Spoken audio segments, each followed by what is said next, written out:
টাকার জন্য যদি আমরা মাহফিল করতাম, আজকে 10তলা বাড়ি থাকতো। একদিনে চাইলে আমি 10টা মাহফিল করতে পারতাম। টাকার জন্য যদি আমরা কাজ করতাম, দিনের কাজ, তাহলে আমার নামে শত শত বিঘা জমি থাকতো। আমি আল্লাহর বান্দা, আল্লাহর জমিনে বেঁচে আছি কারাগারের জীবনে। আমার 100 কোনো জমি নাই পৃথিবীতে, 100 কোনো। আল্লাহর কসম করে বলতেছি, আমার দুইটা পরিবার ভাড়া থাকি আমরা। প্রত্যেক মাসে ভাড়ার টাকা গুনতে হয় আমাদেরকে। টাকা পয়সা দিয়ে মাহফিল কিনে নিয়েছে।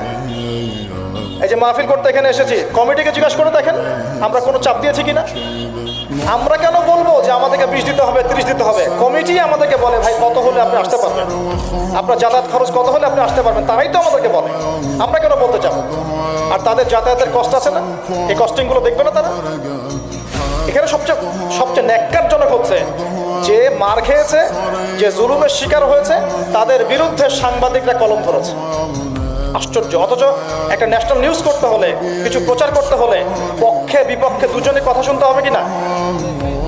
আপনি যারা মারলো তাদেরকে গিয়ে বলছেন কেন মেরেছেন, আর যারা মার খেলো ওদেরকে কিছুই বললেন না। আমাদের নাম্বার ফেসবুকে available, WhatsApp number available. Phone করে তো বলতে পারতেন যে ভাই আসলে কি হয়েছিল ঘটনা। তার মানে বোঝা যায় এর পিছনে একটা গভীর ষড়যন্ত্র আছে। ষড়যন্ত্র 1 নাম্বার, আলেম ওলামাদের অবস্থা কিন্তু দেশে ভালো নয়। ষড়যন্ত্র 1 নাম্বার হচ্ছে হকপন্থী আলেম ওলামাদেরকে সমাজ থেকে মাইনাস করে দেওয়া, একটা উদ্দেশ্য। 2 নাম্বার, ওয়াজ মাহফিলকে বিতর্কিত করার একটা উদ্দেশ্য। 3 নাম্বার, যেসব বক্তাদের ওয়াজ মাহফিলে বেশি মানুষ আসছে, জনগণ শুনছে, আমল করছে, ইসলামের একটা ফ্লো সৃষ্টি হচ্ছে, এই মানুষদেরকে সমাজে বিতর্কিত করে দেওয়া।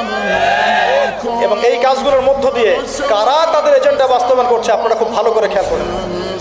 আর কিছু আছে চিলে কান নিল টাইপের মানুষ, যা দেখবে অনলাইনে, যা আসবে দেদারসের প্রচার করা শুরু করবে। তুমি যে মিডিয়া, তুমি যে ফেসবুকে ফেসবুকিং করছো, কখনো কি আমাকে জিজ্ঞেস করেছিল, আমাদেরকে জিজ্ঞেস করেছিল ভাই কি হয়েছে আপনাদের সাথে? তুমি এক পক্ষের কথা শুনে গালিগালাজ করছো, চরিত্র নিয়ে কথা বলছো, টাকার কেলেঙ্কারি দিচ্ছ।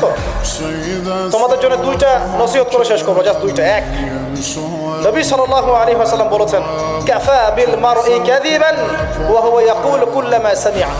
কোন ব্যক্তির মিথ্যাবাদী হওয়ার জন্য এতটুকুই যথেষ্ট যে সে যা শুনবে যাচাই বাছাই না করেই তা প্রচার করা শুরু করবে। 1।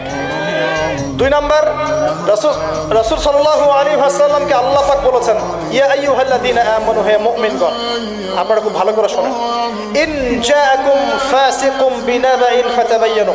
কোন ফাসিক, পাপাচারী কোন ফাসিক যদি কোনো সংবাদ নিয়ে আসে, সেটা বিশ্বাস করার আগে অবশ্যই যাচাই বাছাই করে নিন, না হলে আন তুসিবু কওমান বিজাহালা ওয়া তুসবিহু আলা মা ফাআলতুম নাদিমিন। না হলে তোমরা